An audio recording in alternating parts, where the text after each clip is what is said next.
Praise the Lord. எல்லாரும் கரங்களை உயர்த்தி சொல்லலாமா? Praise the Lord.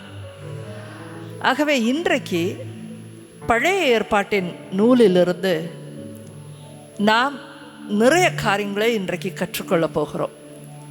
பொதுவாக விவிலியை வாசிக்கும் பொழுது எல்லாரும் என்ன நினைக்கிறாங்கன்னா, புதிய ஏற்பாட்டை படித்தா போதும், இயேசு எப்படி பிறந்தார், எப்படி வாழ்ந்தார், அவர் நமக்கு என்ன செய்தார் என்று தெரிந்து கொண்டால் போதும்னு நினைக்கிறாங்க.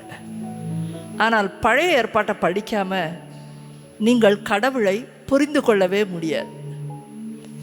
அவருடைய வல்லமையை நீங்கள் தெரிந்து கொள்ளவே முடியாது. பல கேள்விகள், மனிதருக்குள் இருக்கிற கேள்விகளுக்கு விடைகள் எல்லாமே பழைய ஏற்பாட்டில் இருக்கிறது. அதனால் பழைய ஏற்பாட்டை விட்டுட்டு படிச்சிங்கன்னா நீங்கள் ஒரு புக்கை சுவாரஸ்யமாக ஆரம்பத்திலேருந்து சொல்லிட்டு வந்த கதையெல்லாம் தெரியாமல் கடைசியாக கிளைமேக்ஸ் படித்த கதை மாதிரி தான் இருக்கும். அந்த முன் சுவாரஸ்யங்கள் எதுவுமே இல்லாமல் போயிடும். ஆகவே இன்றைய நாளில் நாம் பழைய ஏற்பாட்டில் கடவுள் யாரை இறை மக்களாக தேர்ந்தெடுத்து கொண்டார், இறை மக்களின் மத்தியிலே கடவுள் எப்படி செயலாற்றினார், யார் கடவுளுடைய மக்கள், அதான் இறை மக்கள், இறைவனுடைய மக்கள். அப்போ யார் தான் இறை மக்கள் என்று இன்றைக்கு நாம் காணவிருக்கிறோம்.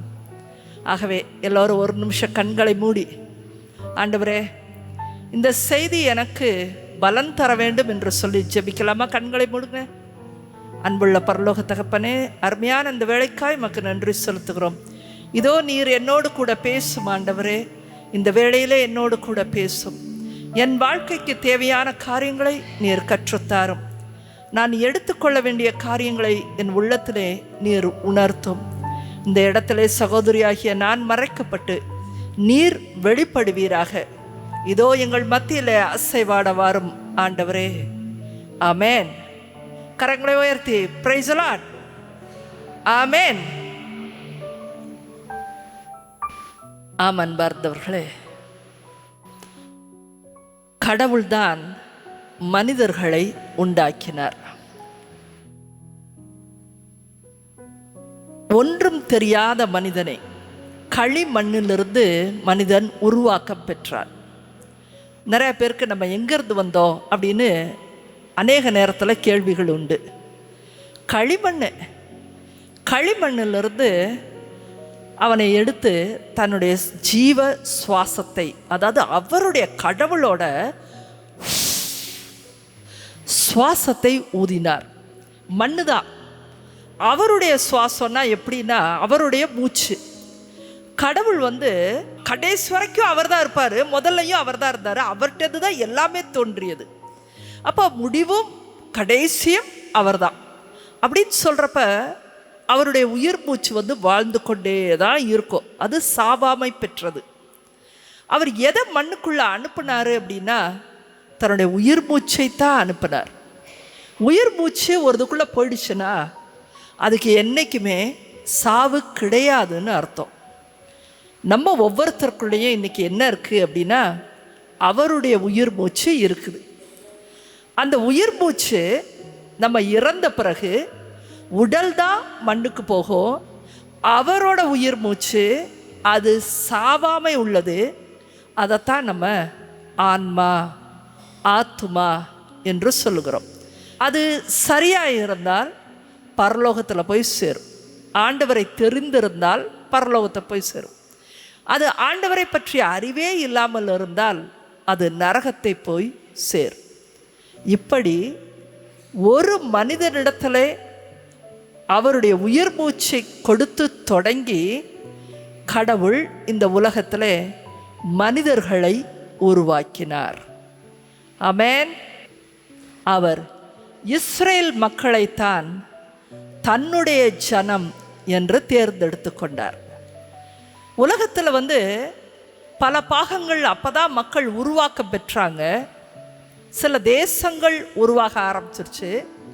ஆனால் அந்த இஸ்ரேல் ஏன் இஸ்ரேலை தேர்ந்தெடுத்து கொண்டார் என்று சொன்னால், ஏதோ ஒரு நாட்டை தேர்ந்தெடுத்து கொண்டு தான் ஆக வேண்டும் முதல்ல, அப்படித்தானே?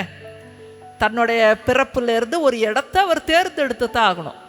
உலக வரைபடத்தில் இப்படி வச்சு பார்த்தீங்கன்னா நடுவில் ஒரு கோடு, இந்த நடுவில் ஒரு கோடை போட்டிங்கன்னா சென்டராக வர்றது இஸ்ரேலாக தான் இருக்கும். அப்போ ஒரு தேசத்தை அவர் தேர்ந்தெடுக்கிறார் ஆதாம் ஏவாள் காலத்துக்கு பிறகு. அப்போ பாருங்க, இஸ்ரேலரை தேர்ந்தெடுக்கும் பொழுது என்றென்றும் மக்களாக நிலைத்திருக்கும்படி இஸ்ரேலரை நீர் உமக்கு உரியவர் ஆக்கினீர். ஆண்டவருடைய மக்கள் என்று ஆக்கினீர். நீரே அவர்களின் கடவுள் ஆனீர். பழைய ஏற்பாட்டின் நூலிலே இறை மக்கள்னா யாருன்னு கேட்டால் இஸ்ரேல் மக்கள் தான். அவர்கள் மத்தியில் தான் நம்முடைய ஆண்டவர் செயல்பட்டார், பேசினார், அவர்களை ஒழுங்குபடுத்தினார். தன்னுடைய ஜனம் என்று யாரையெல்லாம் ஏற்றுக்கொள்கிறாரோ கடவுள் அவர்கள் மத்தியிலே இருக்கிறார். இந்த இடத்துல எத்தனை பேர் நானும் கூட ஆண்டவருடைய இறை மக்கள் தான், என் குடும்பத்தார் இறை மக்கள் தான், நானும் ஆண்டவருடைய பிள்ளை தான் அப்படின்னு எத்தனை பேர் நினைக்கிறீங்க? கை தூக்கு பார்க்கலாம். எல்லாருமே ஆண்டவருடைய பிள்ளைகள் தான். ஆனால் அன்றைக்கு அவர் தொடக்கத்தில் இருந்த பொழுது இஸ்ரேலை தன்னுடைய ஜனமாக ஏற்றுக்கொண்டார். ஒரு தாயும் தகப்பனும் பிள்ளைக்கு இருந்தால் சில நேரங்களில் ஒரு தாயும் தகப்பனுமா சேர்ந்து இருக்கிற பொழுது ஒரு குழந்தைய ரொம்ப கொஞ்சுவாங்க. சில நேரங்களில் தவறு இருந்தால் கண்டித்து திருத்துவாங்க. சில நேரங்களில் அவர்களுக்கு வழி காட்டுவாங்க, இப்படி இப்படி செய்ய. பல நேரங்களில் அன்பாய் இருப்பாங்க. இன்னும் சில நேரங்களில் அவர்களுக்கு பாதுகாப்பு கொடுப்பாங்க. சில நேரங்களில் நாம் கொடுத்ததுக்கு ஏற்ற மாதிரி நாம் திரும்பவும் எதிர்பார்க்கவும் செய்வோம். அப்படித்தானே? எல்லா பெற்றோரும் அப்படித்தானே? கடவுளும் கூட தன்னுடைய இறை மக்களுக்கு பாதுகாப்பு, அன்பு, வழிகாட்டுதல் எல்லாமே கொடுக்கிறார். திரும்பவும் அவர் சில விஷயத்தை தன் மக்களிடமிருந்து எதிர்பார்க்கிறார். இதுதான் நம்ம வாழ்க்கையில் ஒவ்வொரு அணுதினமும் நடக்குது. நம்ம கடவுள்கிட்டேருந்து கேட்குறதுக்கு மட்டும்தான் நம்ம கோயிலை நோக்கி நோக்கி வந்துக்கிட்டே இருக்கிறோம். அப்படி இல்லை, கடவுளுக்கு திருப்பி கொடுப்பதற்கும் நம்ம வரணும். இந்த இடத்துக்கு நம்மக்கிட்டேருந்து கடவுள் நிறைய எதிர்பார்க்கிறார். இந்த 3 நாட்களில் கடவுள் நமக்கு செய்த நிறைய காரியங்களை நம்ம தியானிக்க போகிறோம். அதே சமயம் கடவுளுக்கு நாம் என்ன செய்ய போகிறோம் அதையும் நம்ம யோசித்து பார்க்கணும். இஸ்ரேல் ஜனத்தை தன்னுடைய ஜனமாக ஏற்றுக்கொண்ட பின் கடவுள் ஒரு நீடித்த திட்டத்தோடு இந்த மனிதர்களை உருவாக்கம் செய்து ஆரம்பிக்கிறார். ஆனால் சிறிது காலத்திற்குள்ளேயே, அப்போதான் கொஞ்சம் மனிதர்கள் அப்படியே ஒரு பாப்புலேஷன் வருது. ஆனால் அதற்குள்ளாக அந்த மனிதர்கள் எல்லாம் எல்லா சிந்தனையும் தீய சிந்தனையாக மாறுகிறது. எதை செஞ்சாலுமே அவன் தீய நாட்டத்தோடே செய்கிறான். வஞ்சகம், சூழ்ச்சி, பொறாமை, போட்டி, ஒழுக்கமற்ற வாழ்க்கை முறை. இன்றைக்கி பல வெளிநாடுகளில் பார்த்திங்கன்னா ரொம்ப ஒழுக்கமற்ற வாழ்க்கை முறை. இன்றைக்கி சட்டம் ரொம்ப கெடுபடியாக இருக்கிறதுனால ஒரு திருமணம் அதோட தான் நின்றுட்டுருக்காங்க. ஆனால் என்னென்னா, ஒரு தனி மனித ஒழுக்கம் இங்கேயும் ரொம்ப குறைஞ்சி போச்சு. உலக நாடுகள் அளவுலையும் எல்லாருக்குள்ளேயுமே தனி மனித ஒழுக்கம் ரொம்பவே குறைஞ்சி போச்சு இன்றைக்கி. ஏன்னா எல்லாருக்குள்ளேயும் கோபம், வன்மம், ஆத்திரம் இருக்கிறப்ப தனி மனித ஒழுக்கம் ரொம்ப மோசம். இன்றைக்கி வெளிநாட்டில் எப்படி இருக்குன்னா, பெண்கள் பெண்களோடு சேர்ந்து கொள்வது, இல்லை ஒரு பெண் ஆண் வேடம் போல் அணிந்து கொள்வது, ஒரு ஆண் பெண் வேடம் விட்டு எப்போ பார்த்தாலுமே, அதாவது எல்லா நேரமுமே ட்ரெஸ் பண்ணி கொண்டு போவது, இதெல்லாம் ஒழுக்கமற்ற கேடு. இதெல்லாம் எப்போனா மனித குலம் தோன்றின சிறிது நாட்களுக்குள்ளே நடந்துச்சு. நம்ம நினச்சிக்கிறோம் இன்றைக்கி உலகம் எப்படி இருக்கு பாரு, மோசமாக இருக்குது, கடவுள் அழிக்கவே மாட்டேங்கிறாரே, இந்த உலகத்தை அழிச்சு விட்டுற வேண்டி தானே அப்படின்னு நம்ம எதிர்பார்த்து காத்திருக்கிறோம். அப்படி தானே? ஆனால் கடவுள் ஏன் செய்யலை தெரியுமா? சிறிது நாட்களுக்குள்ளே மனிதனுடைய எண்ணம் எல்லாமே ரொம்ப ஒழுக்கக்கேடாய் மாறியது. அதனால்தான் நோவாவின் காலம் வந்தது. நோவாவின் காலத்தில் கடவுள் இந்த உலகத்தை முழுவதுமாய் அழித்தார். ஒரே ஒரு குடும்பத்தை மட்டும்தான் கையில் வச்சுக்கிட்டாரு, நோவாவையும் அவருடைய குடும்பத்தாரையும். மற்றவங்க எல்லாரையும் அழிச்சிட்டாரு. மழை 40 நாள் விடாமல் பெய்த பின் முற்றிலுமாய் அழிந்து போனது இந்த மனித இனம். ஆனால் அவ்வளவும் போனது பிறகு கடவுள் மனம் வருந்தினார்னு நம்ம பார்க்கிறோம். மனம் வருந்தினார். அன்பார்ந்தவர்களே, இன்றைக்கி நம்ம வாழ்க்கை கூட ஏன் பாதுகாப்பாக இருக்குது, ஏன் இன்னும் கடவுள் அழிக்காமல் இருக்கிறாரு அப்படின்னு நீங்கள் நினச்சிங்கன்னா, இன்றைக்கி இந்த உலகத்தை ஏன் அழிக்காமல் இருக்கிறாரு, இந்த நாடுகள்லாம் இவ்வளவு கேடு செய்தே இதை ஏன் அழிக்காமல் இருக்கிறாரு அப்படிங்கிற கேள்விகளுக்கெல்லாம் அன்றைக்கு ஆண்டவர் எடுத்த தீர்மானம் தான் அது. அன்றைக்கு அவர் ஒரு தீர்மானம் எடுக்கிறார், இனி இந்த மக்கள் ஒருவரையும் நான் தண்ணீர்னால நாடுகளை நான் அழிக்க மாட்டேன் அப்படின்னு ஒரு முடிவெடுக்கிறார். அவர் நம்மோடு ஒரு உடன்படிக்கை செய்து கொண்டார். இனி தண்ணீரினாலே சுனாமி ஒரு பக்கம் வந்துட்டு போகுது, ஒரு கரையில் வந்துட்டு போகுது, ஆனால் முழுவதுமாய் உலகத்தை அழிக்கிற அளவுக்கு வர்றது கிடையாது. மனிதனுக்கு இயற்கை அவ்வப்பொழுது எச்சரிக்கை கொடுக்கிறது. அது எதுவுமே கொடுக்காம இயற்கை அமைதியாயிட்டா மனிதனுடைய ஆட்டம் ரொம்ப பெருசாக இருக்கும். ஆனால் கடவுள் சொன்ன வாக்கின் பிரகாரமாய், உடன்படிக்கையின் பிரகாரமாய் இன்றைக்கு உலகமெங்குமான தண்ணீரின் வழியான அழிவு வருவதில்லை. இன்றைக்கு நம்ம கூட யோசிக்கணும். ஒழுக்கக்கேட்டு நிமித்தமாய் நம்ம இருக்கலாம். முதல்ல தனி மனித ஒழுக்கம். நம்ம ரொம்ப கூச்சலிட்டு பிரச்சனை பண்ணிக்கிட்டு அகங்காரத்தோடையோ கோபத்தோடையோ கூட இது கடவுளின் இல்லம், அவர் யாருன்னே தெரியறதில்ல. அதனால தான் துணிச்சலாக எல்லாருமே கோயிலுக்கு வரோம், துணிஞ்சு கோயிலுக்கு வரோம். கடவுள் அன்றைக்கு மனம் வருந்தி என் பிள்ளைகளை நான் அழிக்க மாட்டேன் என்று காத்து கொண்டார். அதனால தான் நம்ம இன்றைக்கும் அழியாமல் நின்று கொண்டு இருக்கிறோம். ஆனால் இந்த நாட்கள் எதற்காக கடவுள் கொடுத்துருக்கிறாருன்னா, ஒரு மன மாற்றத்திற்காய் அவர் கொடுக்கிறார். நம்ம நல்ல முறையில் திரும்புவதற்காய் அவர் கொடுக்கிறார். நீங்கள் கடவுளை இந்த இல்லத்தை நமக்கான இறைவேண்டலாக மட்டும் பயன்படுத்தக்கூடாது. இந்த இல்லம் உங்களுக்கு கடவுள்கிட்ட அழுகிறதுக்கோ எனக்கு தேவைன்னு கேட்கறதுக்கோ மட்டும் இந்த இறைவேண்டலின் இல்லம் கிடையாது. இது கடவுளை கடவுளாக அறிந்து கொள்வதற்கான இல்லம். இது உங்களுடைய வாழ்க்கையில் ஒவ்வொரு நாளும் ஒரு மனமாற்றமாய் இருக்கும், மனமாற்றமாய் இருக்கும். இந்த இல்லம் உங்களுக்கு மனமாற்றத்தின் இல்லமாக இருக்கணும். ஏன்னா கடவுளை கடவுளாக அறிந்து கொள்ளுங்கள்.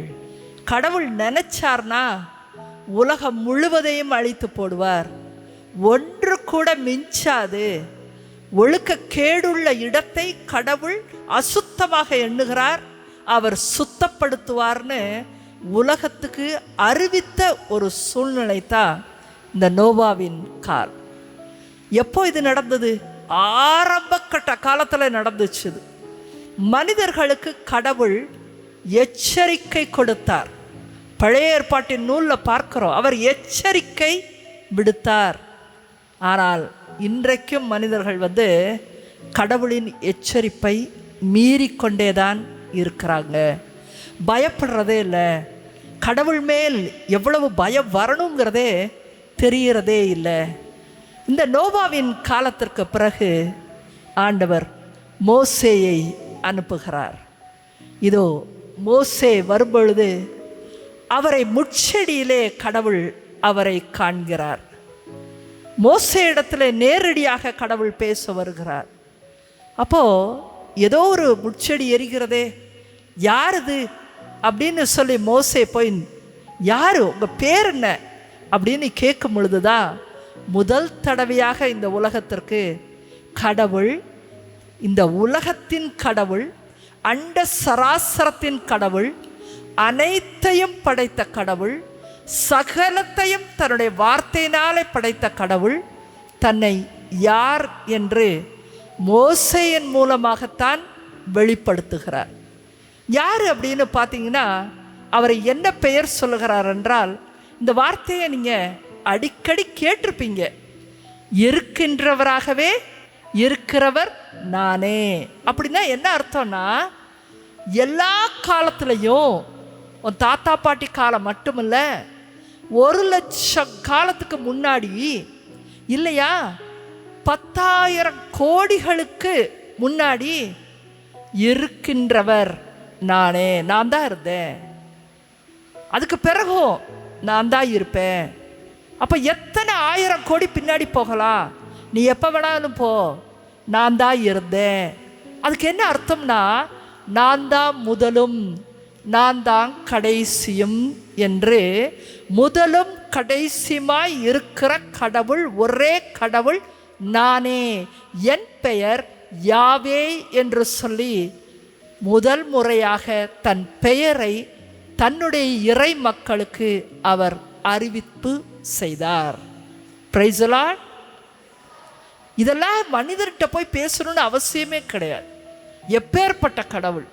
ஏன்னா இங்கே இருக்கிறவங்களுக்கு மிஞ்சி போனால் மேக்சிமம் வயது 80 வரைக்கும் இருக்கலாம். ஏன்னா 80, 85க்கு அப்புறமெல்லாம் நமக்கு இவ்வளோ தூரம் நடந்தெல்லாம் வந்து உட்காந்து எதை கேட்குறதுக்கு காதே கிடையாது. அப்போது நமக்கு மிஞ்சி போனால் பெரியவங்களுக்கு 85 வயசு அப்படின்னு சொல்லும் பொழுது, வாழ்க்கையோட எவ்வளோ நடந்திருக்கோல 85 வயசு பெரியவங்களுக்கு அப்படின்னு சொல்லும் பொழுது, கடவுள் எத்தனை வருஷம் இருந்தார்? 85 போட்டுக்க, பக்கத்தில் 85, 90 எவ்வளோ வேணாலும் நீ சைபரை போட்டுக்க, சொல்லவே முடியாது. கடவுள் எப்பொழுதோ தோன்றினார், அவர்கிட்ட தான் அத்தனையும் வந்துச்சு. ஒரு மனுஷன்கிட்ட வந்து கடவுள் பேசுவாரா அப்படின்னு பார்க்குறப்ப அவர் மோசேயினிடத்தில் பேசினார். ஆமென். ஆண்டவர் என் மனதில் ஒரு மாற்றத்தை கொண்டு வந்து, நான் எப்படி கடவுளோட பேசணும்னு எனக்கு கற்றுக் கொடுக்கணும்னு கேளுங்க. நீங்கள் கண்டிப்பாய் பேசுகிற தேவன் நம்முடைய ஆண்டவர். எனக்கும் கூட இதே ஆர்வம் தான் இருந்துச்சு. கடவுள் என்று ஒருவர் இருந்தார்னா ஏன் பேச மாட்டேங்கிறாரு? அவர் என்னோடு கூட பேச வேண்டும் என்று நான் தீர்மானமாக இருந்தேன். என்னோடு பேசாத கடவுளை, ஏன்னா கடவுள்னா யாரு அப்படின்னு மக்கள்கிட்ட கேட்டப்பெல்லாம் அவங்க சொன்னாங்க, கடவுள்னா நம்முடைய அப்பா என்று சொன்னாங்க. அப்பான்னா உங்கள் அப்பான்னா உங்ககிட்ட பேசுவாரா இல்லையா? பேசுவாரா? கோவிச்சுக்கிட்டாலும் அதுலேயும் ஒரு பேச்சு இருக்கும், அப்படித்தானே? நான் கோபமாக இருக்கேன் அப்படிங்கிற வார்த்தை இருக்கும், அப்படித்தானே? எல்லா அப்பாவுமே பேசுவாங்க. அப்போது நமக்கு தந்தை என்று சொன்னால் அவர் பேசணும் தானே? இதுதான் என்னுடைய கேள்வியாக இருந்துச்சு. என்னுடைய தந்தை என்னோடு கூட பேச வேண்டும் என்று நான் ஆசைப்பட்டேன். அதனால் என்னோட கடவுள் பேசினா தான் நான் அவரை என் கடவுளாக ஏற்றுக்கொள்வேன் என்று சொல்லி நான் அவருக்காக காத்திருந்தேன். நீங்களும் கூட பிடிவாதமாக உட்காரலாம், கடவுளையும் கூட பேசணும் ஆசைப்படுங்க. நீங்கள் தயாரிப்பு பண்ணுங்க, நீங்கள் கேளுங்க, கண்டிப்பாக கடவுள் உங்களோடு கூட பேசுவார். ஆமென். கடவுள் மோயிசனோடு பேசினார், தன்னை அறிமுகம் செய்து கொண்டார். என் பேர் யாவே அப்படின்னா, எல்லா காலத்திலும் உனக்கு என்ன காலம் தெரியும்? முதல்ல மனுஷனுக்கு ஒரு காலமும் தெரியாது. நம்மெல்லாம் மிஞ்சினா 100 ஆண்டுகள் தான் இந்த உலகத்தில் வாழ்கிறதுக்கு நியமிக்கப்பட்டிருக்கோம், அவ்வளோதான். நிறைய பேருக்கு கடவுளை பற்றிய அறியாமை நிறைய இருக்கிறது, எதுவுமே தெரியாது கடவுளை பற்றி. இந்த 3 நாட்களில் நிறைய அறிந்து கொள்ளுங்கள். கடவுள்தான் முதலில் தோன்றினார். யாருக்குமே அவர் எப்போ தோன்றினார்னு தெரியாது, ஆனால் அவர் வழியாக தான் இந்த சகல பிரபஞ்சங்களும் உண்டானது. சயின்ஸ் சொல்லுது பில்லியன் அகோ, இயர்ஸ் அகோ என்று சொல்லுகிறது. அதாவது கோடி கோடி கோடி கோடி, அது எத்தனை கோடி, 100,000 கோடிக்கு வருடங்களுக்கு முன்பாக இந்த விண்வெளியெல்லாம் படைக்கப்பட்டது அப்படின்னு சொல்லுதுன்னா, அதுக்கு முன்னாடி கடவுள் இருந்து தான் படைத்தார். அவர் தான் வந்தார் முதல்ல, அவர்கிட்டேருந்தான் அத்தனையும் படைக்கப்பட்டது. அப்படிப்பட்ட கடவுளைத்தான் நாம் தொழுது கொள்ள வந்திருக்கிறோம். அதற்கு பிறகு என்ன ஆயிடுச்சுன்னா, நிறைய தீய சக்திகள், அவர் நிறைய தூதர்களை தோற்றுவித்தார். அந்த தூதர்கள் எல்லாம் ஒரு கட்டத்தில் தான் கடவுள் என்று சொல்லி பிசாசுகளாக மாறியது. அதனால தான் இன்றைக்கி எங்கே பார்த்தாலும் நானும் ஒரு கடவுள்னு சொல்லி தூண், துரும்பு, செடி, கல் எல்லாமே இன்றைக்கி கடவுளாக இருக்குது. இன்றைக்கு மக்கள் எதை வேண்டுமானாலும் கடவுளாக ஏற்றுக்கொண்டு கும்பிடுறாங்க. ஆனால் நாமோ முதலும் கடைசியுமாய் அனைத்தையும் உண்டாக்கின தேவன், கடவுளாக இருக்கிற கடவுளை, யாவே கடவுளை, பிதா சுதன் பரிசுத்த ஆவியானவராம் கடவுளைத்தான் இந்த கிறிஸ்தவ கத்தோலிக்க சமுதாயம் ஏற்றுக்கொண்டிருக்கிறது. நாம தான் உண்மையான தேவனிடத்திலே வழிபாட்டை செய்து கொண்டிருக்கிறோம். Praise the Lord. நீங்கள் ஒரு கத்தோலிக்கராக பிறந்திருக்கிறதுக்கு நம்ம ரொம்ப சந்தோஷப்படணும். ஒரு குடும்பத்தில் அப்படி பிறந்தது ஒரு கரணம் தப்புன மாதிரி தான், ஏதோ தலை தப்புனது மாதிரி தான். நம்ம வேறு வேறு மதங்களில் பிறந்திருந்தா இன்றைக்கி நம்மளும் கூட கல்லையும் மண்ணையும் ஆராதனை செய்து கொண்டு இருப்போம். தவறான ஒரு இடத்துல போய் நின்று கொண்டு இருப்போம். ஆனால் ஒவ்வொருத்தருக்கும் ஒரு வாழ்க்கை இருக்கிறது. கடவுள் அவங்க கூட இடைப்படுவார். யாரெல்லாம் இந்த உலகத்தில் யார் உண்மையான கடவுள்னு தேடுகிறார்களோ அவர்களிடத்துலெல்லாம் கடவுள் போவார். அப்போ போனார்னா எல்லாருக்கும் கடவுளை தெரிஞ்சுக்காதா, இயேசுவை ஏற்றுக்கொள்ள மாட்டாங்களா அப்படின்னு நீங்கள் கேள்வி கேட்டால், எப்பொழுதுமே ஏற்றுக்கொள்வதும் அதை நிராகரிக்கிற உள்ளத்தையும் சாய்ஸஸ்ன்னு சொல்லுவாங்க. யூ கேன் சூஸ், நீ எடுத்துக்கலாம், அதை வேணாம்னு விடலாம். இது எப்பொழுதுமே மனிதனுக்கு கொடுக்கப்பட்டு இருக்கிறது. இறை வார்த்தை கேட்கும் பொழுது நீங்கள் ஒரு ஆற்றலோடும் அறிவோடும் ஞானத்தோடும் ஆழ்த்தன்மையோடும் கேளுங்க. அதில் கமெண்ட் அடிக்கிறதுக்கோ சிரிக்கிறதுக்கோ கடவுளுக்கு எதிராக உட்கார்ந்துருக்குறோங்கிற ஒரு பயமும் நமக்கு வேணும். அதனால் கடவுள் பயத்தோடு இருக்கும்படி, கடவுள்னா யார் என்று கற்றுக்கொள்ளும்படி மோசேக்கு பிறகாக அவர் நிறைய இறைவாக்கினர்களை கடவுள் அனுப்ப ஆரம்பித்தார். கடவுளை பற்றிய அறிவைத்தான் இந்த இறைவாக்கினர்கள் மக்களுக்கு போதித்தார்கள். எவ்வளவுக்கு எவ்வளவு இறைவாக்கினர்களை பழைய ஏற்பாட்டின் நூலில் பார்க்கிறோம். கடவுள் அனுப்பி கொண்டேதான் இருந்தார். அவங்க என்ன செஞ்சாங்க இந்த மக்களுக்குன்னு சொன்னால், கடவுள் என்றால் யார், அவர் எவ்வளவு சக்தி வாய்ந்தவர், மனிதன் தூசியிலும் தூசியுமாய் இருக்கிறான், இதை கற்றுக் கொடுப்பதற்காகத்தான் இறைவாக்கினர்களை கடவுள் அனுப்பினார். மக்கள் ஒவ்வொரு காலகட்டத்திலையும் தவறி போய்கொண்டே தான் இருந்தாங்க. கடவுள் ஆனாலும் தந்தையாம் கடவுள் அவர்களை விடவே இல்லை. ஒவ்வொரு காலத்திற்கு ஏற்ப இறைவாக்கினர்களை அனுப்பினார். மன மாற்றம் அப்படின்னா என்ன?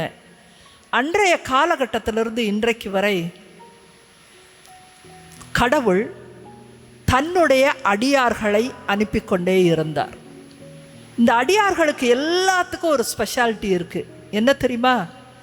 அவர்கள் எல்லோரும் கடவுளை பார்த்தவர்களாய் இருப்பார்கள், கடவுள் குரலை கேட்பவர்களாய் இருப்பார்கள், மனிதர்களுக்கு தெரியாத ரகசியங்களை, விண்ணுலக ரகசியங்களை சிறிதளவாது அறிந்து வைத்திருப்பார்கள், இந்த உலகத்தை தாண்டின ஞானத்தை பெற்றவர்களாய் இருப்பார்கள். இதுதான் இறை அடியார்கள். தாவீதுக்கு உலகத்தினுடைய பல ரகசியங்கள் தெரிந்தது. எப்படி சூரியன் சந்திரனெல்லாம் இயங்குது, கடவுளுக்கு எவ்வளவு சக்தி இருக்கிறது, கடவுள் பகைவர்களோடு எப்படி போராடுவார், அவர் எப்படி நல்லவராகவே இருக்கிறார், அவர்தான் உலகத்தின் ஒளி என்று சொல்லி ரொம்ப ஆழமான ஒரு விஷயங்களெல்லாம் ஒரு அரசனுக்கே தெரிந்தது. அதைத்தான் அவர் திருப்பாடல்களாக தொகுத்தார். சாமுவேல் என்கிற தீர்க்கதரிசியை கடவுள் ஏற்பாடு செய்து அவரே அவருக்கு பயிற்றுவித்து ஜனங்களை ஒழுங்குபடுத்தி நடக்க வைத்தார். இல்லைனா அந்தந்த காலகட்டத்தில் ஜனங்கள் எந்த திசையை போகிறது, எதை செய்வது என்று தெரியாமல் குழம்பி போய் தான் இருக்கிறாங்க. அதற்காகத்தான் இறை அடியார்கள் உங்களிடத்துல அனுப்பப்படுகிறார்கள். ஒரு இறை அடியாருக்கு இந்த இடத்துல நிற்கும் போது நீங்கள் நினைப்பீங்க அவங்க பேசிகிட்டே இருக்கிறாங்க அப்படின்னு சொல்லி. ஆனால் துல்லியமாக ஒவ்வொருத்தரை பற்றி எங்களுக்கு கண்களுக்கு படும். யார் ரொம்ப ஆர்வமாக கேட்குறாங்க, யார் தாகத்தோடு வந்திருக்கிறாங்க, யார் ஏதோ குடும்ப பிரச்சனையோட ரொம்பவுமே அழுது நிற்கிறாங்க, யார் கடவுளை ஏளனம் செய்கிறாங்க. எனக்கு இதில் அக்கறையே கிடையாது. இந்த அக்கறை இல்லாதவங்க என்ன செய்வாங்கன்னா பக்கத்தில் இருக்கிறவனையும் சேர்த்து கெடுப்பாங்க. கடவுளை கேலி செய்யாதிருங்கள். ஆண்டவரே சொல்கிறாரு, என்னை ஏளனம் செய்யலாம் என்று நினைக்காதேன்னு சொல்கிறாரு. ஏன்னா நான் மனுஷன் அல்ல. அன்பார்ந்தவர்களே, நீங்கள் நினைக்கிற மாதிரி இறந்தவுடனே நம்ம எல்லாரும் சொர்க்கத்துக்கு போயிடலாம் கிடையாது. கடவுளை பற்றிய அறிவு இருந்தால்தான், கடவுளை கடவுளாக அறிந்து கொள்பவர்கள் தான் பரலோகம் போக முடியும். கடவுளை அறிந்து பிரியப்படுத்துபவர்கள் தான் பரலோகத்துக்கு போக முடியும். கடவுளை பற்றிய அறிவை கடவுள் எல்லாருக்கும் கொடுக்கறது இல்லை. கடவுளை பற்றிய தன்மைகளை சில பேருக்கு தான் கடவுள் கொடுக்குறாரு. அதுதான் இறை அடியார்கள். அதனால தான் தன்னுடைய ஜனம் என்று தேர்ந்தெடுத்து கொண்ட இஸ்ரேல் ஜனத்திற்கு கடவுள் ஒவ்வொரு காலகட்டத்திலையும் இறைவாக்கினர்களை அனுப்பி கொண்டே இருந்தார். சாமுவேலை ஒரு நேரம் அனுப்புகிறார். அவர் இறந்த பிறகு எசேயாவை அனுப்புகிறார், எஸ்ராவை அனுப்புகிறார், எஸ்ரை அனுப்புகிறார், எசேக்கியலை அனுப்புகிறார், அபக்கூவை அனுப்புகிறார், மலாக்கியை அனுப்புகிறார். எத்தனை எத்தனை தீர்க்கதரிசிகளை தன்னுடைய ஜனத்திற்கு கடவுள் அந்த காலத்திலே, அந்த இஸ்ரேல் ஜனத்திற்கு மட்டும் இத்தனை தீர்க்கதரிசிகளை கடவுள் தொடர்ந்து அனுப்பி கொண்டேதான் இருந்தார். இதுக்கு இடையில் அரசர்களும் நிறைய பேர் ஆண்டவருடைய அடியார்களாய் இருந்தார்கள். அன்பார்ந்தவர்களே, இன்றைக்கி நீங்கள் கடவுளுடைய அடியாராக இருந்தால் தான் உங்கள் வீடு ஆசீர்வதிக்கப்படும். நீங்கள் தொலைச்சு போய் இருக்கிறதால ஒழுக்கமற்ற தன்மையில் இருந்தீங்கன்னா உங்கள் குடும்பமும் தொலைந்து போயிருக்கும். நம்ம பிள்ளைங்க இன்றைக்கி ஒழுக்கத்தில் இல்லை, சொன்ன பேச்சு கேட்குறதில்ல, எங்கள் வீட்டில் இவ்வளோ பிரச்சனை இருக்குது, கடன் பிரச்சனை இருக்குன்னா நேர்மையாளரின் மன்றாட்டை நான் கேட்பேன் தான் ஆண்டவர் சொல்கிறார். நேர்மையாளரின் மன்றாட்டை நேர்மையாக நீங்கள் இருந்தீங்கன்னா, அதீத பக்தியோடு நீங்கள் இருந்தீங்கன்னா கண்டிப்பாய் ஆண்டவர் அதற்கு பதில் கொடுப்பவராய் இருப்பார். ஆனால் இன்றைக்கி நம்ம கடவுளை ஏளனம் செய்கிறவராக இருக்கிறோம். நம்ம தேவைக்காக கடவுளை தேடி வந்துட்டு போகிறவங்களாக இருக்கிறோம். அப்போது கடவுளும் தூர நிற்கிறார். கடவுளை அறியாத ஜனமே, கடவுளை பற்றிய ஆழமில்லாத ஜனமே, கடவுளுடைய நேரம் ஒன்று வரும்.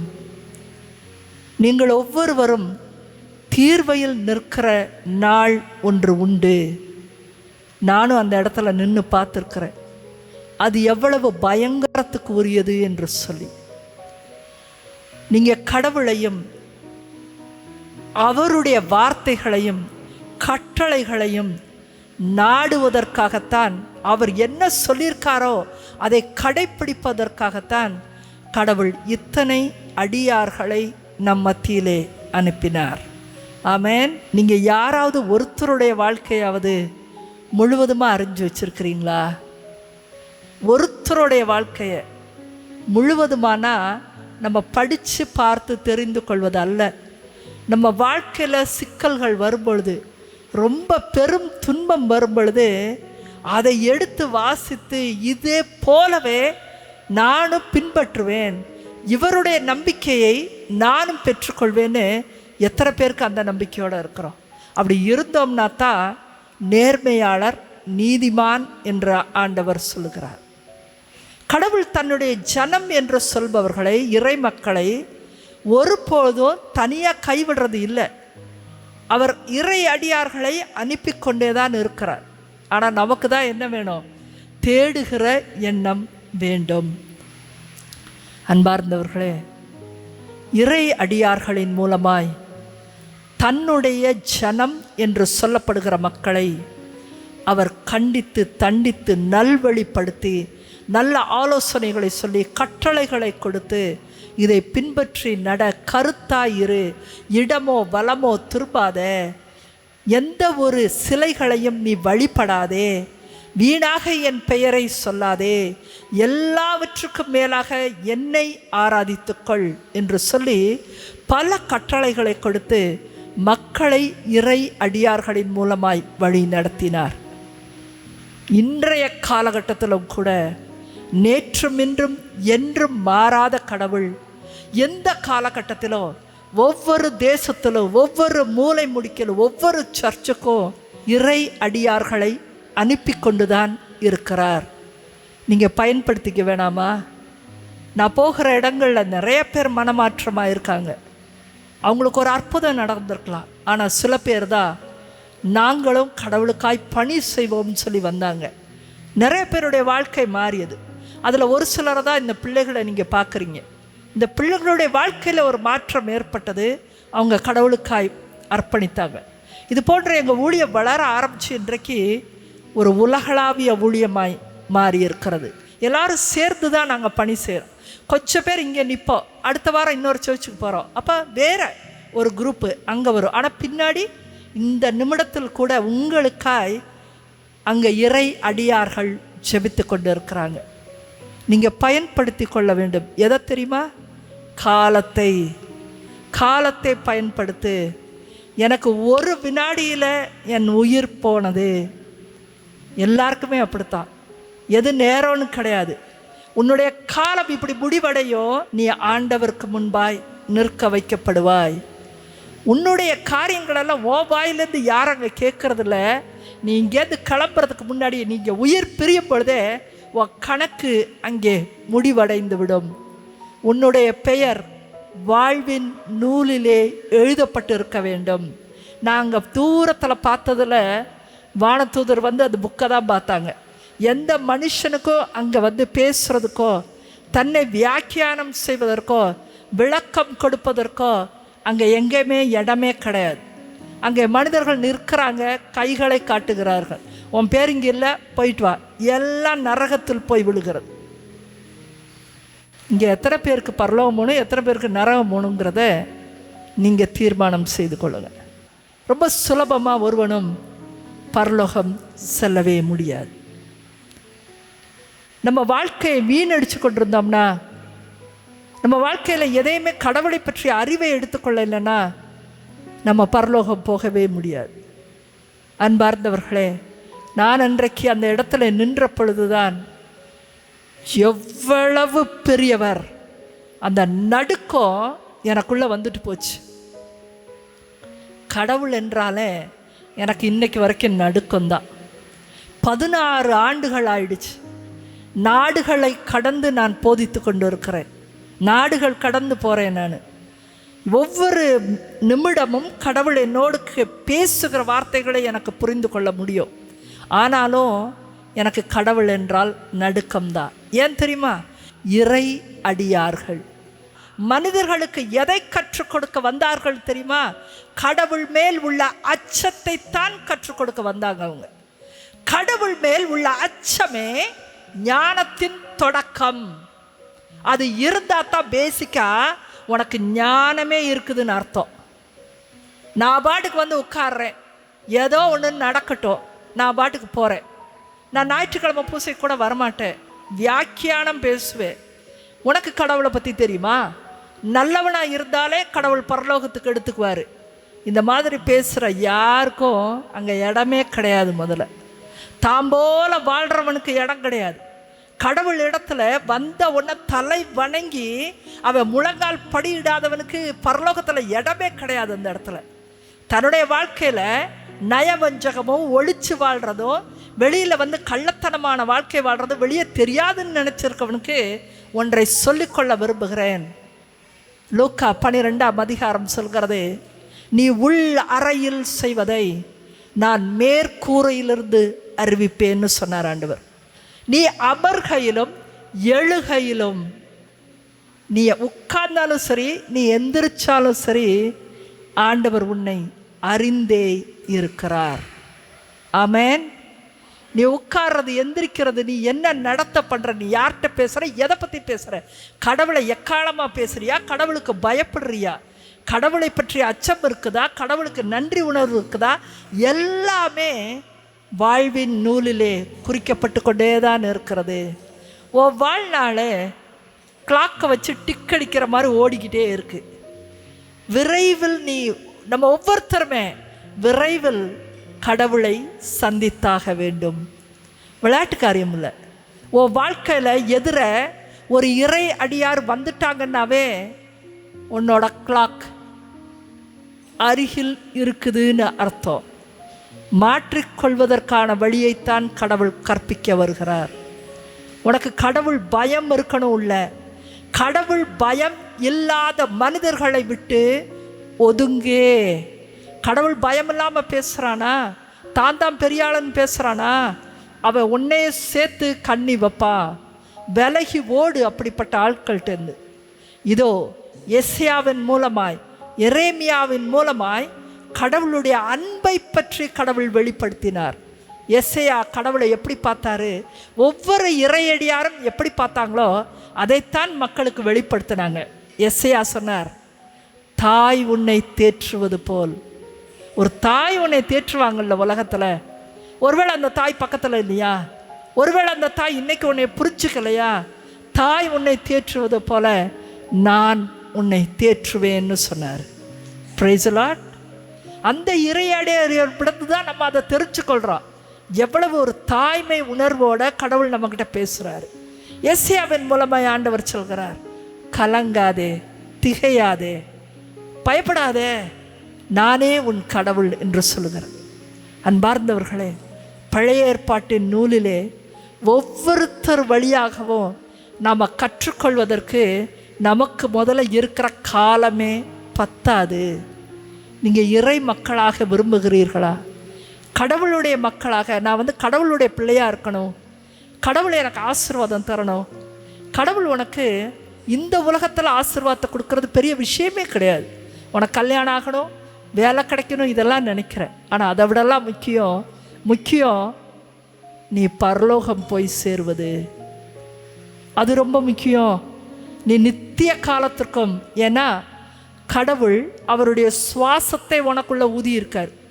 அந்த சுவாசத்தை எடுக்கவே முடியாது. நீ நித்தியத்திற்கும் கடைசி வரைக்கும் கடவுள் இருக்காரா, அவர் இருக்கிற நாள் வரைக்கும் நீனும் இருக்கிறதுக்கு தான் வந்திருக்கிற இந்த உலகத்துக்கு. நீயும் இருப்ப. ஆனால் ஒன்று பரலோகத்தில் சந்தோஷமாக இருக்கலாம், இல்லை நரகத்தில் நீ நெருப்பின் நடுவில் வெந்து கொண்டிருப்பவராக இருக்கலாம். பரலோகத்துக்கு எப்படி போக முடியும்? இறை அடியார்கள் பழைய ஏற்பாட்டின் நூலிலும் புதிய ஏற்பாடுகளையும் ஆண்டவராம் இயேசு என்ன சொன்னார்? இதில் கருத்தாய் இருக்கிறவன் தான், கடவுள் மேல் உள்ள அச்சத்தோடு இருக்கிறவன், தன் வாழ்க்கையை மாற்றிக்கொள்கிறவன் தான் பரலோக தேசத்தை அடைந்து கொள்ள முடியும். ஜாக்கிரதையாக இருங்க. நான் பார்த்த அளவில் அங்கே யாருமே பரலோகம் போல, எல்லா கழுதாக விழுந்தாங்க. அதன் பிறகு கடவுள் என்னோடு கூட நிறைய நேரம் பேசினார், என்னுடைய நிறைய கேள்விகளுக்கு பதில் அளித்தார். இந்த உலகத்தை நோக்கி போன்னு சொல்லி கடைசியாக என்னை பார்த்து சொன்னார், உனக்கு நான் இரண்டாவது வாழ்க்கையை தருகிறேன். உன் முதல் வாழ்க்கை முடிஞ்சு போச்சு, I am giving you a second life. இப்போ நீ உலகத்துக்கு போய் என்னை பற்றி நீ அறிவிக்க போகிறாய். எனக்கு அது வரைக்கும் ப்ரீச்சிங்னா என்னன்னே தெரியாது. ஏன்னா அது வரைக்கும் நான் ஒரு கூட்டத்துக்கு கூட நான் போனது கிடையாது. எனக்கு ஒருத்தர் பிரசங்கிப்பது என்னன்னா எனக்கு தெரியாது. நான் பூசையை தான் பார்த்துருக்கேன், வேறு எதையும் பார்த்ததில்லை. ஆனால் கடவுளோ என் மீது ஒரு நம்பிக்கை கொண்டு சொன்னார், கோடி கோடி கோடியான ஜனத்தை இந்த உலகத்தில் நீ பார்க்க போகிறாய், நான் உன் கூட இருப்பேன், நீ என்னை பற்றி அறிவிப்பாய் என்று சொன்னார். இன்றைக்கு அவர் சொன்ன வார்த்தையை கடவுள் எவ்வளவு உண்மை உள்ளவர், சொன்ன செய்வாரா? நான் என் வாழ்க்கையில் பார்த்துருக்கிறேன். அதை அவர் சொன்னார், நீ கோடி கோடியான மக்களை பார்ப்பாயின்னு சொன்னார். எனக்கு அதுக்கு அன்னைக்கு என்ன அர்த்தம்னே எனக்கு தெரியலை. ஆனால் என் வாழ்க்கையில் இன்றைக்கு வரைக்கும் அது நடந்து கொண்டே தான் இருக்கிறது. கோடி கோடியான ஜனம். நான் யுஎஸ்ஏல பல தேசங்களுக்கு மாகாணங்களுக்கு சென்றிருக்கிறேன். சிங்கப்பூர், மலேசியா நாடுகளுக்கு போய் மக்களை பார்த்து கொண்டு இருக்கிறேன். ஏன் கல்ஃப் கண்ட்ரிஸ், துபாய், ஒமன், இந்த மாதிரி நாடுகளுக்கு போய் பார்க்குறேன். எத்தனை நாடுகள், எத்தனை கோயில், எத்தனை ஆயிரக்கணக்கான மக்களை நான் சந்திக்கிறேன்னா இது என்னால் இது நடக்கிற காரியமே அல்ல. ஒரு பெண்ணுனால் 1050 தேவாலயங்களுக்குள்ள நுழைஞ்சு ஆயிரக்கணக்கான ஜனத்தை பார்க்கவே முடியாது. முதல்ல இது கடவுள் செய்கிற ஏற்பாடு. ஜனமே, உனக்கு கடவுள் மேல் அச்சம் வர வேண்டும்.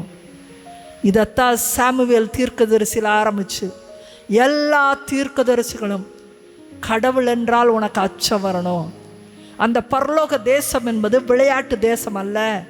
நீ இங்கே கடவுளை ஆராதிக்க தெரிஞ்சால்தான், நீ இங்கே கடவுளுக்கு கீழ்ப்படிஞ்சாதான், இங்கே கடவுளுக்கு ஒழுக்கமான வாழ்க்கை வாழ்ந்தாதான் பரலோகம் கதவே உனக்கு திறக்கும்.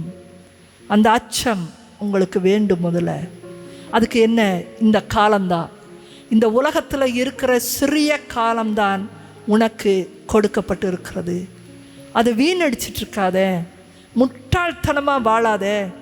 ஒரு ஆண்கள் குடி போதையிலே இருந்து விழுந்து கிடந்தாங்கன்னா பெண்கள் சுலபமாக சொல்லுவாங்க, அவன் ஒரு முட்டாள், அவன் வாழ்க்கையை வீணடிக்கிறான், ஒரே ஒரு வாழ்க்கை, அதை அவனுக்கு சரியாக வாழ தெரியலை அப்படின்னு நம்ம சொல்லிடுறோம். குடிகாரனை இந்த உலகத்தில் ஒரு பட்டம் வச்சு உடனே காலி பண்ணிடுறோம். ஆனால் நாம் கூட பெரும் குடிகாரர்கள் தான்.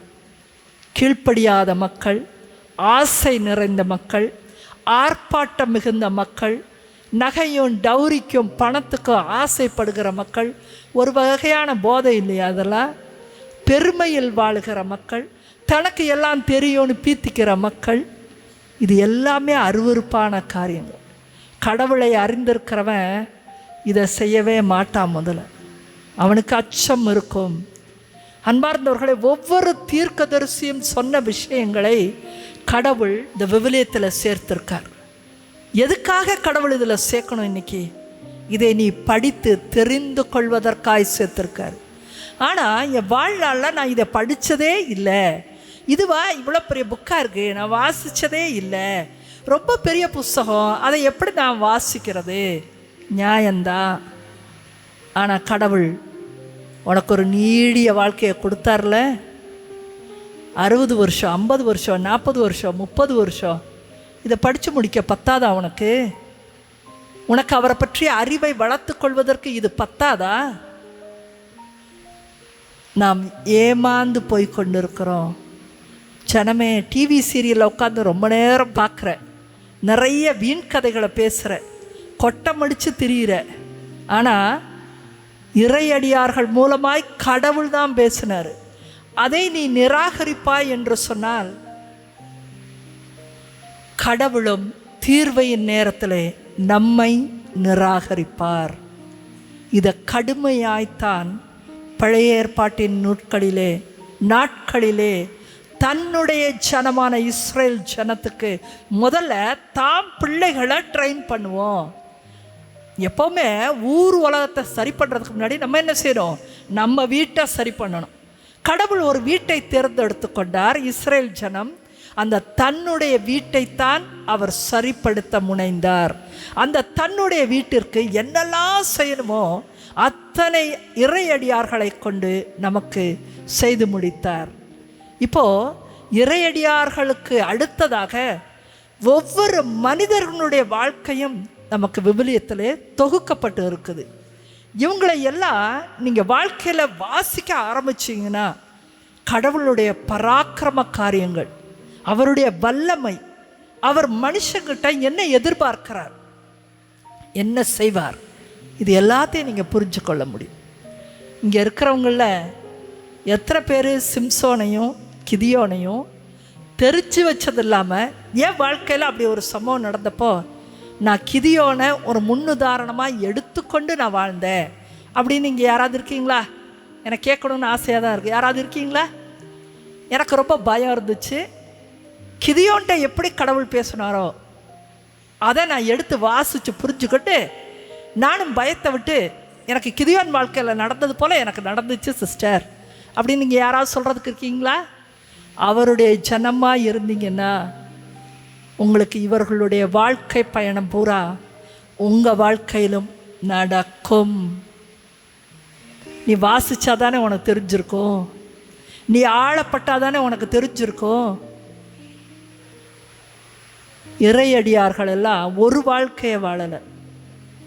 சிம்சோனுடைய பகுதியும் என் வாழ்க்கையில் ஒரு கட்டத்தில் இருக்குது, கிதியோனுடைய பகுதியும் என் வாழ்க்கையில் இருக்குது.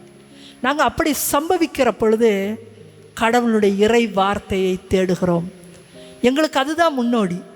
என்ன நடந்தது, எப்படி நடந்து கொண்டார்கள், கடவுள் என்ன செய்வார், கடவுள் என்ன செய்வார் என்பதை அதிலிருந்து நாங்கள் கிரகிக்கிறோம். அன்பார்ந்தவர்களே, விவிலியம் என்பது கடவுளுடைய வார்த்தைகளை கொண்டது. முதல்ல அது ஆற்றல் மிக்கது, உனக்கு புத்தியையும் ஞானத்தையும் தர வல்லதாக இருக்கிறது. அது நீ இன்னும் ஒரு தடவை கூட முழுசாக வாசிக்காம உன் வாழ்க்கையை நீ வீணடிச்சுக்கிட்டே போகிற. அதனால தான் உங்கள் வாழ்க்கையில் ஞானம் இல்லாமல் இருக்குது. உனக்கு உன்னுடைய வாழ்க்கையில் ஒரு சில பகுதிகளை எப்படி கையாளணும்னே தெரியலை. நிறைய பேர் சொல்கிறாங்க, பண விஷயத்தில் இப்படி ஆயிடுச்சுங்க, நான் ரொம்ப விழுந்தக்கப்புறம்தான் நான் இப்படி நடந்திருக்க வேணான்னு எனக்கு தோணுச்சுன்னு சொல்கிறீங்க. ஏன் அப்போ முதல்ல ஞானம் வரல தெரியுமா? நீங்கள் அதற்கு முன்பாகவே கடவுளுடைய இறை வார்த்தையை அறிந்து கொண்டிருந்தால் அந்த சிச்சுவேஷனை நீங்கள் சரியாக கையாண்டு இருப்பீர்கள். நீங்கள் கையாண்டு இருப்பீங்க.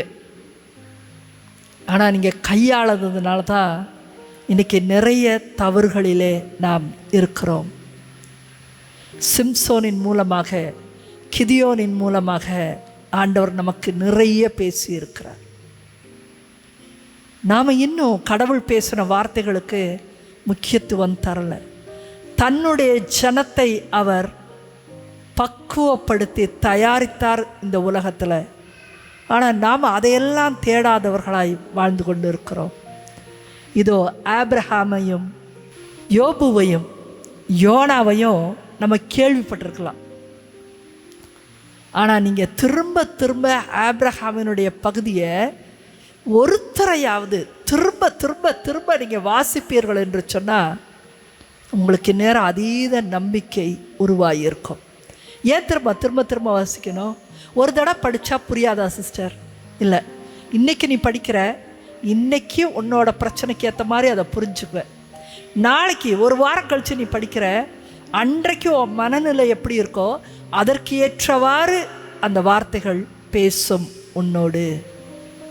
இறை வார்த்தைகளுக்கு அதீத மதிப்பு உண்டு. அனைத்து இறையடியார்களின் மூலமாய் கடவுள் தன்னுடைய அன்பைத்தான் வெளிப்படுத்தி கொண்டே இருந்தார். உனக்கு இந்த உலகத்தில் துன்பம் இருக்கலாம், உன் வாழ்க்கையில் கொஞ்சம் கஷ்டம் இருக்கலாம், ஆனால் நீ பரலோகத்துக்கு வர்றதுக்கு நீ தயார் செய். உனக்கு அங்கே எந்த அழுகையும் துன்பமும் கிடையாது. உனக்கு மகிழ்ச்சியான ஒரு காலத்தை, நித்தியமும் என்னோடு கூட இருக்கிற காலத்தை உனக்கு நான் அங்கே வச்சிருக்கிறேன். நீ இந்த உலகத்தில் அதுக்கு தகுதியாக்கி கொள் என்று தான் ஆண்டவர் நம்மக்கிட்ட சொல்லிகிட்டே இருக்கிறார். இந்த உலகத்தில் நீங்கள் அழுது தவிச்சு நீங்கள் கடவுளை விட்டு ஒதுங்கி ஒழுக்கப்பட்ட தன்மையில் இருந்தீங்கன்னா நம்ம பரலோகத்தையும் தவற விட்டு விடுவோம்.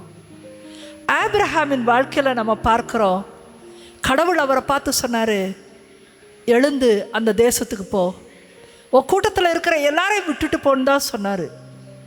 எவ்வளவு துன்பம் அன்றைக்கு அது! ஏன்னா கொச்ச மக்கள் தான் அன்றைக்கி இருக்கிறாங்க. இன்றைக்கே நீங்கள் நினச்சி பாருங்கள், இந்த ஊரில் இருந்துட்டு உங்கள் பிள்ளைக்கு டக்குன்னு சென்னையில் வேலை கிடைக்குது. அப்போ உங்களுக்கு ஒரு துக்கம் வரத்தான் செய்யும். ஐயோ, நீ சென்னைக்கு போறியா, எப்படி திரும்பி வருவ? ஒருவேளை டெல்லிக்கு போச்சுன்னா, ஒருவேளை எங்கேயாவது சைனா பக்கம் போச்சுன்னா வருத்தமாக இருக்கும். நம்ம பிள்ளை எப்போ திரும்பி வரும்? ஆபிரகாமுக்கு அப்படிதான். அன்னைக்கு சிறு கூட்டம், மக்களோடு தான் மக்கள் இருக்க விருப்பப்பட்டாங்க. கடவுளோ கட்டளையிட்டார், அந்த கூட்டத்தெல்லாம் விட்டுட்டு தனியாக போகணும்னு சொன்னார். அங்கே இருந்தவங்களுக்கும் விட மனசு இருந்திருக்காது. இவருக்கும் எங்கே போகிறோன்னே தெரியாமல் போகிறதுக்கு எவ்வளோ பயந்துருக்கலாம். ஆனாலும் கடவுள் சொன்னார் என்பதை அவர் ஏற்றுக்கொண்டார். கடவுள் அன்றைக்கு ஆபிரகாமோடு பேசினார். ஆமேன். பழைய ஏற்பாட்டின் நூலில் முழுக்க நீங்கள் பார்த்தீங்கன்னா, கடவுள் ஒவ்வொரு காலகட்டத்திலும் தனக்கு யாரெல்லாம் கீழ்ப்படுகிறார்களோ அவங்கக்கிட்டையெல்லாம் கடவுள் பேசிக்கொண்டே தான் இருந்தார். கடவுளுடைய தன்மைகளை வெளிப்படுத்தி கொண்டே தான் இருந்தார். நான் உன்னை காக்கும் தேவனாக இருப்பேன், கலங்காத, நான் உன்னை கூட்டிகிட்டு போகிறேன், உனக்கு பெரிய திட்டத்தை வச்சுருக்கிறேன், நீ கீழ்ப்படிச்சின்னா தான் அந்த திட்டத்தை எடுத்துக்கொள்ள முடியும்னு சொல்லி கொடுத்தார். அன்பார்ந்தவர்களே, கஷ்டமான சூழ்நிலைகள் உங்கள் வாழ்க்கையில் இருக்கலாம். ஆனால் நீ மன அமைதியோடு கடவுள் எனக்கு இந்த திட்டத்தில் என்ன சொல்ல வரார்னு கேட்குற ஒரு தாழ்மை உனக்குள்ளே இருக்கணும். சில சமயங்களில் கடவுள் அதிலிருந்து உனக்கு விடுதலை கொடுப்பார், சில சமயங்களில் அதன் வழியாகவே கடக்க செய்வார். ஏன்னா உனக்கு பாடங்களை கற்றுக்கொள்வதற்கு. நமக்கு எவ்வளோ துன்பத்தின் மத்தியில் அப்படி என்னத்தை பாடத்தை கற்றுக்கணும், அது ரொம்ப வலிக்குதே அப்படின்னு இருக்கும். அன்பார்ந்தவர்களே, நாம் ஒவ்வொருத்தர்கிட்டேருந்து கற்றுக்கொள்வதற்கு நிறைய இருக்கிறது. ஆபிரகாம் அன்றைக்கு கீழ்ப்படிஞ்சாரு. கடவுள் அவருக்கு என்ன வேணும்னு கேட்டப்ப ஒரே ஒரு குழந்தையைத்தான் ஆபிரகாம் கேட்டார். எல்லாருக்கும் குழந்தை இருக்குது. அந்த காலத்திலேயே குழந்தை செல்வம் தான் பெரிய செல்வம். அப்போ எனக்கு மட்டும் குழந்தை இல்லையே. அவருக்கு கேட்டப்ப வயசு என்ன தெரியுமா? 75. 75 வயசில் கேட்குறாரு, எனக்கு ஒரு குழந்தை மட்டும் கொடுங்க. ஆண்டவர் சொல்லுகிறார், கடல் மணலை போல உனக்கு நான் பிள்ளையோட தருவேன்னு சொன்னார். அப்படியா? கடவுளே சொல்லிட்டாரு. நம்ம வேறு அங்கேருந்து வேறு தூரம் வந்துட்டோம், வெறும் பொண்டாட்டியை கூட்டிகிட்டு வந்திருக்கிறோம். கடவுள் சொன்னதெல்லாம் கீழ்ப்படிஞ்சாச்சு. கடல் மணலை போல பிள்ளைகள் தருவார் அப்படின்னு காத்திருந்தார். 1 வருஷத்தில் பிறக்கும்னு நினச்சார், 2 வருஷத்தில் பிறக்கும்னு நினச்சார், 5 வருஷத்தில் பிறக்கும்னு நினச்சார். 25 ஆண்டுகள் கழித்து தான் அவருக்கு முதல் குழந்தை கிடைத்தது. இவங்க யாருமே சுலபமான வாழ்க்கை வாழலை. நீங்கள் சுலபமான வாழ்க்கையை கேட்குறீங்க. கடவுளை சார்ந்தவர்களுக்கு இந்த உலகத்தில் சுலபமான வாழ்க்கை இல்லை. கதறி தள்ளாதீங்க, கடவுளுக்கு எதிராக நின்று பார்க்காதீங்க, வேற்று தெய்வங்களுக்கு நோக்கி ஓடாதீங்க. உங்களுக்கு நல்ல காலம் எப்போ பிறக்கும்னு சொல்லி யார்கிட்டையாவது போய் நிற்காதீங்க. அது எல்லாம் கடவுளுக்கு அருவருப்பானது. அவர்கள் தாழ்மையோடு காத்து கொண்டே இருந்தாங்க. 25 ஆண்டுகள் ஆபிரகாம் காத்திருந்தார் கடவுளுக்காக. கடவுள் கொடுத்தா கொடுக்கட்டும், இல்லைன்னா இப்படி. அவர் எதையும் நாடி ஓடலை, அவர் அதே கடவுளுக்காக காத்திருந்தார். அதன் பின்னாகத்தான் இன்னைக்கு உலகமெங்கும் இன்னைக்கு நம்மெல்லாம் இயேசுவை அறிஞ்சிருக்கிறோம்னா அவர்தான் நமக்கு தந்தையாக இருக்கிறார். ஆபிரகாமுக்கு இன்றைக்கு கடல் மணலை போலதான் வாக்களித்தபடியே கடவுள் அவருக்கு குழந்தைகளை கொடுத்திருக்கிறார். ஆமென். கடவுள் ஒரு வாக்குறுதி கொடுத்தார்னா அதை மாறுவதே இல்லை. கடவுள்கிட்ட பேச தெரிஞ்சிருக்கணும், அவருடைய வாக்குறுதிகளை அறிய தெரிஞ்சிருக்கணும். என் வாழ்க்கையிலும் கடவுள் ஒரு வாக்குறுதியை கொடுத்தார். நீ கோடி கோடியான ஜனத்தை காண்பாயின்னு சொன்னார். அதுக்கு என்ன அர்த்தம்னு அன்னைக்கு எனக்கு தெரியல. ஆனால் வாரம் ஒரு புதிய திருத்தலத்தில் நிற்கும் பொழுது, புதிய மக்களை நான் காணும் பொழுது, உங்கள் மீது அவர் அக்கறை உள்ளவராய் இருக்கிறார். உங்கள் ஒவ்வொருத்தர் மேலேயும் அக்கறை இருப்பதனால தான் கடவுள் இந்த நாளிலே என்னை இங்கே அழைத்திருக்கிறார். யோபுவினுடைய துன்பத்தை விட உங்களுடைய துன்பம் ரொம்ப ஒன்றும் பெருசே கிடையாது. யோபு அத்தனையும் இழந்தான். இன்றைக்கி யாராவது நான் ரொம்ப இழந்து போயிருக்கேன்னு சொல்கிறியா? போய் யோபுவின் புத்தகத்தை படித்து பாருங்கள், திரும்பி திரும்பி படித்து பாருங்கள். எந்த சூழ்நிலையாக இருந்தாலும் யோபு கடவுளை தூற்றவே இல்லை. நீங்கள் உங்களோட துன்ப நேரத்தில் இப்போ காலம் வர என்ன பண்ணியிருக்கீங்கன்னு யோசிச்சு பாருங்க. ஏன் கடவுளை எனக்கு இதை செஞ்சார்? நான் நல்லவங்க இல்லையா? நான் என்ன கெடுதல் பண்ணிட்டேன்? கடவுள் ஏன் தான் இப்படி பண்ணார்? கடவுளுக்கு கண்ணு இருக்குதானே எனக்கு தெரியலை. மனிதனே, நீ வெறும் மண்ணாய் இருக்கிறாய். அவருடைய ஞானம் ரொம்ப பெருசு. நீ ஒரு தூசியிலிருந்து பிறப்பிக்கப்பட்டவன். அப்படி கடவுளை நோக்கி நீ பேசாத. நீ செய்கிற எல்லா காரியத்தையும் அவர் அறிஞ்சிருக்காரு. அறிஞ்சது மட்டுமில்ல, எல்லாமே ரெக்கார்டிங்கில் போயிட்டுருக்குது. உன் வாழ்க்கையோட வாழ்வின் நூல் புத்தகம் முடிவடைகிற தருவாயில் இருந்துட்டுருக்குது. நீ கடவுளுக்கு எதிராக நின்று நீ உன் பரலோக வாழ்க்கையை இழந்து போகாதே. யோபு அத்தனையும் இழந்தாலும் அவர் சொன்னார், கடவுள் கொடுத்தாரு, கடவுள் எடுத்துக்கிட்டாரு. அவர் தூற்றவே இல்லை. ரொம்ப துன்பத்தில் இருக்கிறவன் யோபுவின் புத்தகத்தை அதிகமாக படி. உனக்கு நம்பிக்கை இழப்பு ஏற்படுதுன்னா நீ ஆபிரகாமை படி. நீ வாசித்து தெரிஞ்சுக்கொள்ளணும். யோனாவை ஒரு தீர்க்கதரிசி, அவர் நினிவே நகருக்கு அனுப்பப்பட்டார். ரொம்ப சுவாரஸ்யமான சம்பவம் இந்த பகுதி தான். யோனா பிரசங்கித்து விட்டு ஒரு இடத்துல போய் உட்காந்துக்கிட்டாரு. இந்த ஜனம் எங்கே மாறப்போகுது, இது அழியட்டும் என்று நினைத்து, ஏன்னா இந்த ஜனம் மாறாது, கடவுள் அழிப்பார்ப்பாரு அப்படின்னு நினச்சி அந்த தீர்க்கதரிசி காத்திருந்தார்.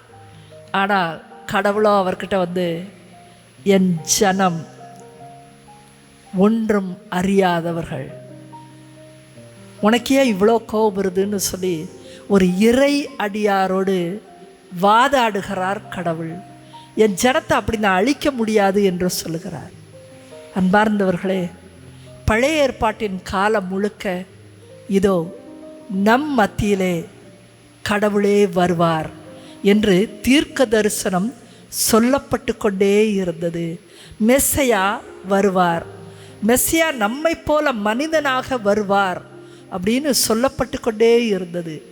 கடவுளுடைய அன்பு, அவருடைய தீர்வை, அவருடைய கண்டிப்பு, அவருடைய அதீத இரக்கம் எல்லாமே கலந்துதான் பழைய ஏற்பாட்டின் நூல் நம்ம கரங்கள்லையும் சேர்ந்துருக்குது. நீங்கள் ஒரு வரியை கூட வாசிக்காமல் பல பக்கங்களை இன்னும் பார்க்காமே பரலோகம் போய்விடுவோம் என்று வீணாக நம்பாதுங்க. முதல்ல உங்களுக்குள்ளே தெரியணும், உன் பிள்ளை மட்டும் படிக்காமே போச்சுன்னா பாஸ் ஆகும்னு நீங்கள் நினைக்கிறீங்களா? ஒரு கணக்கு கூட போட்டு பார்க்கல, எதுவுமே தெரியாது, கணக்கு எக்ஸாம் போச்சுன்னா நல்ல மார்க் எடுத்து பாஸ் ஆகிடுவானா? அப்போ மட்டும் என்ன சொல்கிறீங்க? நீ எங்கே மார்க் வாங்க போகிற? ஏன்னா நீ படிக்கவே இல்லை, நீ கணக்கை போட்டு பார்க்கவே இல்லை, உனக்கு எப்படி மார்க் வரும்? நமக்கு நிறைய உலகத்தின் அறிவு தான் இருக்குது, ஆனால் பரலோகத்தின் அறிவுங்கிறது வேற. புரியுதா உங்களுக்கு? பரலோகத்துக்கு போகிறதுக்கான அறிவு ஆவிக்குரிய அறிவு.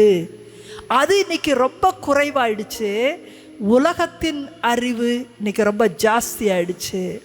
எந்த கடையில் எது ஆஃபர் போடுறான், எந்த காரியத்தை எப்படி செய்யணும், நம்ம பிள்ளைகளை அடுத்து எப்படி படிக்க வைக்கணும், என்ன மாதிரி பணம் சேர்க்கணும், எங்கே நகை வாங்கணும், இந்த அறிவில் தான் இன்றைக்கி மக்கள் வளர்ந்துருக்கிறாங்க. இதோ ஆண்டவருடைய வார்த்தை சொல்லலையா? இறுதி நாட்களிலே அறிவு மிகுந்து போகும். உலக அறிவு தான் மக்களுக்கு நிறையா இருக்கும். ஏஐ வந்துடும், சோஷியல் மீடியா வந்துருச்சு, எங்கே பார்த்தாலும் ஃபோன் இருக்குது, உலக அறிவு மிகுந்து காணப்படும். இந்த இடத்துல இருக்கிறவங்க எத்தனை பேர் உலக அறிவு ஒரு நாள் நின்று போகும்? என்னுடைய வாழ்க்கை கூட நின்று போகும். ஆனால் ஆவிக்குரிய அறிவை, அதுதான் பரலோகத்திற்குரிய அறிவு. உடலோடு இருக்கிறது தான் இந்த உலகத்தின் அறிவு. இந்த உடல் மண்ணுக்கு போகும் பொழுது நீங்களும் உங்கள் ஆத்மா ஆவியாய் மாறும். கடவுள் ஆவியாகவே இருக்கிறார், தூதர்களெல்லாம் ஆவியாய் இருக்கிறாங்க. இது ஒரு உலகம் இயங்குது. பரலோகம் இயங்குறது ஆவிக்குரிய விதத்தில் இயங்குகிறது. நம்ம அங்கே போனோம்னா அப்போ நமக்கு ஆவிக்குரிய அறிவு நமக்கு வேண்டும். Praise the Lord. யோசுவா சொன்னார், தன் படைகளை பார்த்து, தன் ஜனத்தை பார்த்து சொன்னார், இன்றைக்கு உன்னை புனிதப்படுத்திக்கொள், நாளை உன் மத்தியிலே வியத்தகு செயல்களை ஆண்டவர் செய்வார்னு சொன்னார். உன் வாழ்க்கையில் வியத்தகு செயல்கள் ஆண்டவர் செய்யணும்னா இன்றைக்கு நீ உன்னை புனிதப்படுத்திக்கொள். முழங்கால் படியிடலாமா?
கண்களை மூடி ஆண்டவரிடத்துல கேட்கலாமா? ஆண்டவரே, எனக்கு இந்த உலகத்தின் அறிவு அல்ல, ஆவிக்குரிய அறிவை எனக்கு தாங்க தகப்பனே.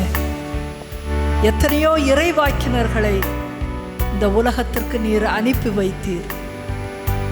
ஆனால் உம்முடைய இறை வார்த்தையிலே நாங்கள் வாசிக்கிறோம், அவர்களுடைய இரத்தம் எல்லாம் இதோ இந்த பலிபீடத்தின் அருகிலே சிந்தப்பட்டு இருக்கிறது.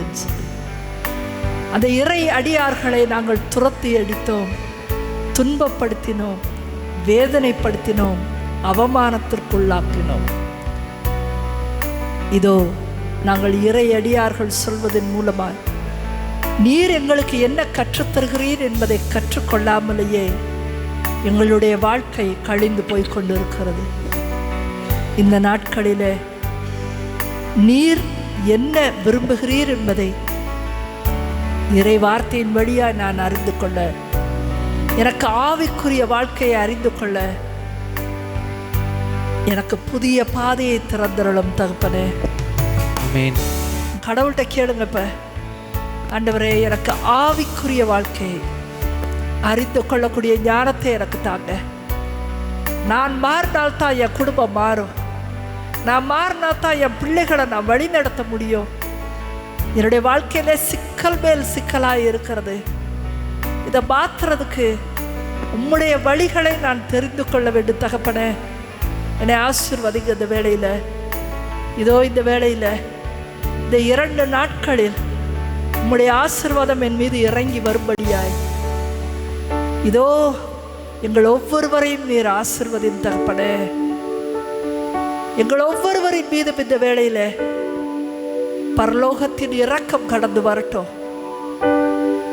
எங்களுடைய மோசமான இந்த வாழ்க்கை சூழ்நிலை மாறும்படி ஆண்டவரே நீர் வாரும் தகப்பனே. மோசேயிடத்திலே நான் தான் உன் கடவுள்னு சொல்லி அறிமுகப்படுத்தி கொண்டீரே, என்கிட்டையும் நீங்க வாங்க ஆண்டவரே. ஆபிரகாமினிடத்துல பேசுறீரே, உனக்கு என்ன தேவை என்று சொல்லி உனக்கு 1000 மடங்கள்ல 10,000 மடங்கள்ல கடல் மணலை போல தருவேன்னு சொல்லி பேசுறீரே, என் கூடையும் பேச வாங்க ஆண்டவரே. ஆவிக்குரிய விதத்தை நான் தேடி வருகிறேன். எனக்கு இந்த நாட்களிலே ஒரு மாற்றத்தை தாருங்க ஆண்டவரே. இந்த தியானத்திலே நான் பெற்றுக்கொள்வதை நீர் விரும்புகிறீர் சுவாமி. இதோ என் வாழ்க்கை மாறட்டும், என்னுடைய உள்ளத்திலே ஒரு மாற்றம் வரட்டும்.